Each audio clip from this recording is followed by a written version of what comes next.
ಸತತ ಒಂದು ವಾರದ ಪಬ್ಲಿಕ್ ಟಿವಿ ಅಭಿಯಾನಕ್ಕೆ ನಿಜಕ್ಕೂ ಕೂಡ ಗೆಲುವು ಸಿಕ್ಕಿದೆ. ಯಾಕೆ ಅಂತಂದರೆ ಆ ರೀತಿ ಇತ್ತು ರಾಜ್ಯದ ಜನರ ಪರಿಸ್ಥಿತಿ, ಪರ್ಟಿಕ್ಯುಲರ್ಲಿ ಗ್ರಾಮೀಣ ಜನರ ಸ್ಥಿತಿ.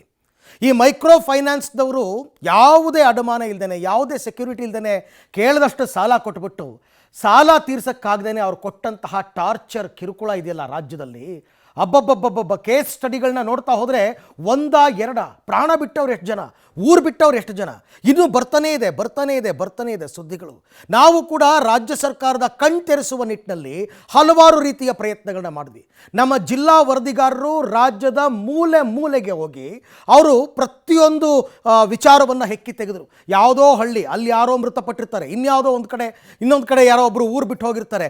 ಈ ಎಲ್ಲ ಸುದ್ದಿಗಳನ್ನು ಕೂಡ ಹೆಕ್ಕಿ ತೆಗೆದು ನಿರಂತರವಾಗಿ ಪ್ರಸಾರ ಮಾಡಿ ಸರ್ಕಾರದ ಕಣ್ತೆರೆಸುವಲ್ಲಿ ಕೊನೆಗೂ ಕೂಡ ಸಫಲರಾಗಿದ್ದೀವಿ.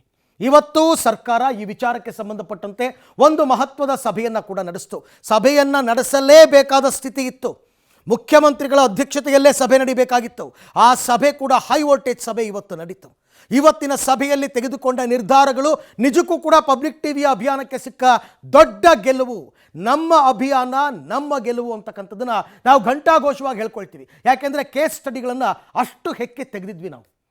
ಕೊನೆಗೆ ಸರ್ಕಾರ ತೆಗೆದುಕೊಂಡಂತಹ ನಿರ್ಣಯಗಳಿದೆಯಲ್ಲ, ಆ ನಿರ್ಣಯಗಳು ಎಫೆಕ್ಟಿವ್ ಇಂಪ್ಲಿಮೆಂಟೇಷನ್ ಆಗಿಬಿಟ್ರೆ, ಪರಿಣಾಮಕಾರಿಯಾಗಿ ಜಾರಿ ಆಗಿಬಿಟ್ರೆ ನಿಜಕ್ಕೂ ಕೂಡ ಸಂಕಷ್ಟದಲ್ಲಿರ್ತಕ್ಕಂಥ ಜನ ನೆಮ್ಮದಿಯ ನಿಟ್ಟುಸಿರನ್ನು ಬಿಡ್ತಕ್ಕಂಥ ಎಲ್ಲ ಸಾಧ್ಯತೆಗಳಿದೆ.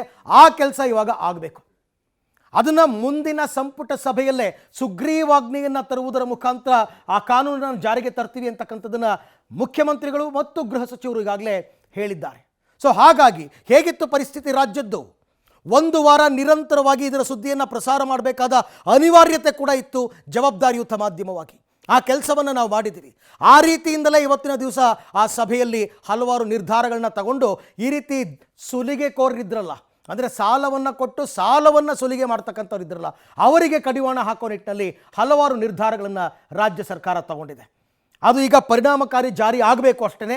ಆ ಜಾರಿ ಆಗೋದು ಯಾವಾಗ, ಎಷ್ಟು ಬೇಗ, ಆದಷ್ಟು ಬೇಗ ಅದು ಆಗಬೇಕು. ಆದರೆ ಮಾತ್ರ ಜನ ನೆಮ್ಮದಿಯ ನಿಟ್ಟುಸಿರನ್ನು ಬಿಡೋದಕ್ಕೆ ಸಾಧ್ಯ.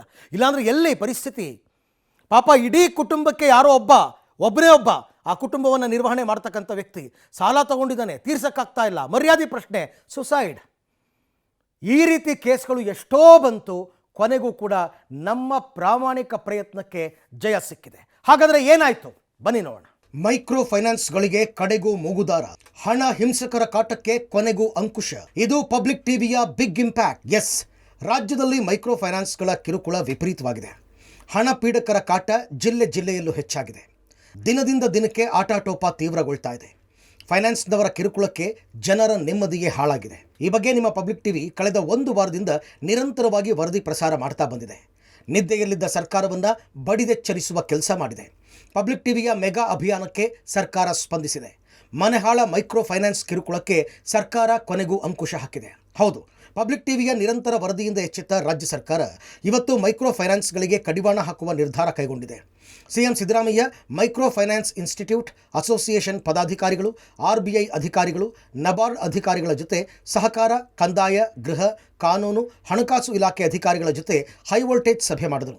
ಫೈನಾನ್ಸ್ ಕಿರುಕುಳ ತಡೆಯಲು ಸುಗ್ರೀವಾಜ್ಞೆ ಮೂಲಕ ಹೊಸ ಕಾನೂನು ತರುವ ಮಹತ್ವದ ನಿರ್ಧಾರ ಪ್ರಕಟ ಮಾಡಿದರು. ಮೈಕ್ರೋ ಫೈನಾನ್ಸ್ನವರಿಗೆ ಅಂಕುಶ ಹಾಕಲು ಸಿಎಂ ಕೈಗೊಂಡ ನಿರ್ಧಾರಗಳೇನು ಅಂತ ನೋಡೋದಾದರೆ, ಪಬ್ಲಿಕ್ ಬಿಗ್ ಇಂಪ್ಯಾಕ್ಟ್. RBI ನಿಯಮದಂತೆಯೇ ಬಡ್ಡಿ ಪಡೆಯಬೇಕು. ಹೆಚ್ಚಿನ ಬಡ್ಡಿ ವಸೂಲಿ ಮಾಡಬಾರ್ದು. ಸಂಜೆ 5 ಗಂಟೆ ನಂತರ ವಸೂಲಿ ಮಾಡಬಾರ್ದು. ಔಟ್ಸೋರ್ಸ್ ಮೂಲಕ ವಸೂಲಿಗೆ ಮುಂದಾಗಬಾರ್ದು. ಗೂಂಡಾ ರೌಡಿಗಳನ್ನು ಬಿಟ್ಟು ವಸೂಲಿ ಮಾಡಬಾರ್ದು. ನಿಯಮ ಉಲ್ಲಂಘನೆ ಮಾಡಿದರೆ ಸರ್ಕಾರದಿಂದ ಕಠಿಣ ಕ್ರಮ. ಲೈಸೆನ್ಸ್ ಇಲ್ಲದೆ ಯಾರೂ ಮನಿ ಲೆಂಡಿಂಗ್ ಮಾಡಬಾರ್ದು. ತೀರಾ ಕಿರುಕುಳ ನೀಡಿದರೆ ಸಹಾಯವಾಣಿಗೆ ದೂರು ನೀಡಬಹುದು. ಪ್ರತಿ DC ಕಚೇರಿಯಲ್ಲಿ ಸಹಾಯವಾಣಿ ಆರಂಭಿಸಬೇಕು. ಯಾರೂ ಬಲವಂತದಿಂದ ಹಣ ವಸೂಲಿ ಮಾಡಬಾರ್ದು. ಹೆದರಿಸಿ ಬೆದರಿಸಿ ಹಣ ವಸೂಲಿ ಮಾಡಬಾರ್ದು. ಸಾಲಗಾರರಿಗೆ ಅಪಮಾನ, ಅಗೌರವ ಮಾಡಬಾರ್ದು. ಪೊಲೀಸ್ನವರು ಅವರ ಫಿರ್ಯಾದಿಗಳನ್ನು ರಿಜಿಸ್ಟರ್ ಮಾಡಿಕೊಂಡು ಕಾನೂನು ರೀತಿಯ ಕ್ರಮ ತಗೊಳ್ತಕ್ಕಂಥ ಕೆಲಸವನ್ನು ಪೊಲೀಸ್ನವರು ಮಾಡಬೇಕು ಅಂತೇಳಿ ತೀರ್ಮಾನ ಮಾಡಿದ್ದೀವಿ. ಮತ್ತು ನಾವು ಏನು ಹೊಸ ಕಾನೂನು ಮಾಡಬೇಕು ಅಂತ ಮಾಡಿದ್ದೀವಿ, ಆ ಕಾನೂನನ್ನು ಕೂಡಲೇ ಮಾಡ್ತೀವಿ. ಅದನ್ನು ಲಾ ಡಿಪಾರ್ಟ್ಮೆಂಟ್ನವರು, ರೆವಿನ್ಯೂ ಡಿಪಾರ್ಟ್ಮೆಂಟು, ಫೈನಾನ್ಸ್ ಡಿಪಾರ್ಟ್ಮೆಂಟು ಮತ್ತು ಹೋಮ್ ಡಿಪಾರ್ಟ್ಮೆಂಟ್ ಚರ್ಚೆ ಮಾಡಿ ಬೇರೆ ರಾಜ್ಯಗಳಲ್ಲಿ ಈಗ ಆಂಧ್ರ ಪ್ರದೇಶದಲ್ಲೂ ಕೂಡ ಕಾನೂನು ಮಾಡಿದ್ದಾರೆ. ಆ ಕಾನೂನುಗಳನ್ನು ಕೂಡ ನೋಡಿ ಕೂಡಲೇ ಆ ಕಾನೂನನ್ನು ಸುಗ್ರೀವಾಜ್ಞೆ ಮೂಲಕ ಮಾಡ್ತಕ್ಕಂಥದ್ದನ್ನು ಮಾಡ್ತೀವಿ. ಪಬ್ಲಿಕ್ ಟಿವಿಯ ನಿರಂತರ ವರದಿಯಿಂದ ಮೈಕ್ರೋ ಫೈನಾನ್ಸ್ ಕಿರುಕುಳಕ್ಕೆ ಸರ್ಕಾರ ಬ್ರೇಕ್ ಹಾಕಿದೆ. ಇದೇ ವೇಳೆ ಸಿಎಂ ಆತ್ಮಹತ್ಯೆ ಮಾಡಿಕೊಂಡ ಕುಟುಂಬಗಳಿಗೆ ಪರಿಹಾರ ನೀಡುವ ಬಗ್ಗೆ ಪರಿಶೀಲನೆ ಮಾಡ್ತೀವಿ ಎಂದಿದ್ದಾರೆ. ವಸೂಲಾತಿ ಮಾಡಬೇಡಿ ಅಂತ ಹೇಳೋದಕ್ಕೆ ಸಾಧ್ಯವಿಲ್ಲ. ಶೀಘ್ರದಲ್ಲೇ ಮೈಕ್ರೋ ಫೈನಾನ್ಸ್ ಸಂಬಂಧ ಡಿಸಿ ಎಸ್ಪಿಗಳ ಮೀಟಿಂಗ್ ಮಾಡೋದಾಗಿ ಹೇಳಿದ್ದಾರೆ. ಕಾನೂನು ಏನು ಹೇಳ್ತದೆ ಅದಕ್ಕಿಂತ ಹೆಚ್ಚಾಗಿ ಬಡ್ಡಿಯನ್ನು ವಸೂಲು ಮಾಡಬಾರ್ದು. 5 ಗಂಟೆ ನಂತರ ವಸೂಲಿಗೆ ಹೋಗಬಾರ್ದು. ಆಮೇಲೆ ಔಟ್ಸೋರ್ಸಿಂಗ್ ಮಾಡಿ ವಸೂಲು ಮಾಡ್ತಕ್ಕಂಥ ಕ್ರಮವನ್ನು ವಿರೋಧ ಮಾಡಿದ್ದೀವಿ. ಅದನ್ನು ಮಾಡಬಾರ್ದು. ಔಟ್ಸೋರ್ಸಿಂಗ್ ಏನು ಮಾಡ್ತಾರೆ, ಈಗ ಔಟ್ಸೋರ್ಸಿಂಗ್ ಕೊಟ್ಬಿಡೋದು ವಸೂಲಿಗೆ, ಗೂಂಡಾಗಳನ್ನು ಬಳಕೆ ಮಾಡೋದು, ರೌಡಿಗಳನ್ನು ಬಳಕೆ ಮಾಡೋದು, ಅದನ್ನು ಮಾಡಬಾರ್ದು. ಈ ನಿಯಮಗಳನ್ನು ಯಾರು ಉಲ್ಲಂಘನೆ ಮಾಡ್ತಾರೆ ಅವ್ರ ಮೇಲೆ ಸರ್ಕಾರ ಕಠಿಣವಾದಂಥ ಕ್ರಮ ತಗೊಳ್ತದೆ. ನೋಡೋಣ, ವಿಲ್ ಕನ್ಸಿಡರ್. ಮೈಕ್ರೋ ಫೈನಾನ್ಸ್ ಬಗ್ಗೆ ಮಾತನಾಡಿದ ಗೃಹ ಸಚಿವ ಪರಮೇಶ್ವರ್, ಮೈಕ್ರೋ ಫೈನಾನ್ಸ್ ವಿಚಾರದಲ್ಲಿ ಪೊಲೀಸರಿಗೆ ಹೆಚ್ಚುವರಿ ಪವರ್ ಅನ್ನು ನೀಡಲಿದ್ದೇವೆ. ಈ ಬಗ್ಗೆ ಕಾನೂನು ಮಾಡ್ತಾ ಇದ್ದೇವೆ ಎಂದಿದ್ದಾರೆ. ಡಿಸಿಗೆ ಅಧಿಕಾರ ಕೊಟ್ಟು ಸಹಾಯವಾಣಿ ಮೂಲಕ ದೂರು ದಾಖಲಿಸುತ್ತೇವೆ, ತಕ್ಷಣ ಕ್ರಮ ಕೈಗೊಳ್ತೀವಿ ಅಂತ ಹೇಳಿದರು. ಇಲ್ಲ, ಕಾನೂನು ಹೊಸದಾಗಿ ಕಾನೂನು ಮಾಡುವಾಗ ಸ್ವಾಭಾವಿಕವಾಗಿ ಕಾನೂನನ್ನು ರಕ್ಷಣೆ ಮಾಡೋದಕ್ಕೆ ಪೊಲೀಸ್ ಇಲಾಖೆಗೂ ಕೂಡ ಒಂದಿಷ್ಟು ಅಡಿಷನಲ್ ಪವರ್ಸ್ ಈಗಾಗಲೇ CRPC PC-ನಲ್ಲಿದೆ, IPC-ನಲ್ಲಿದೆ. ಅದನ್ನು ಈಗ ಇನ್ನೂ ಹೆಚ್ಚು ಪವರ್ಸನ್ನು ಅವರಿಗೆ ಕೊಡಬೇಕು ಅಂತೇಳಿ ಬಹುಶಃ ಹೊಸ ಕಾನೂನು ಮಾಡುವಾಗ ಅದನ್ನು ಗಮನದಲ್ಲಿ ಇಟ್ಕೊಂಡು ಮಾಡ್ತೀವಿ. ಕೇಂದ್ರ ಸರ್ಕಾರ ಕೂಡ ಅದನ್ನು ಗಮನದಲ್ಲಿ ಇಟ್ಕೊಂಡು ಈಗಾಗಲೇ ಡ್ರಾಫ್ಟ್ ಮಾಡ್ಕೊಂಡಿದ್ದಾರೆ ಅವರು. ಅದನ್ನು ಕೂಡ ಪೊಲೀಸ್ನವರಿಗೆ ಎಕ್ಸ್ಟ್ರಾ ಪವರ್ಸ್ ಕೊಡಬೇಕು ಅಂತೇಳಿ ಕೇಂದ್ರ ಸರ್ಕಾರದ ಪ್ರಸ್ತಾವನೆಯಲ್ಲೂ ಕೂಡ ಇದೆ.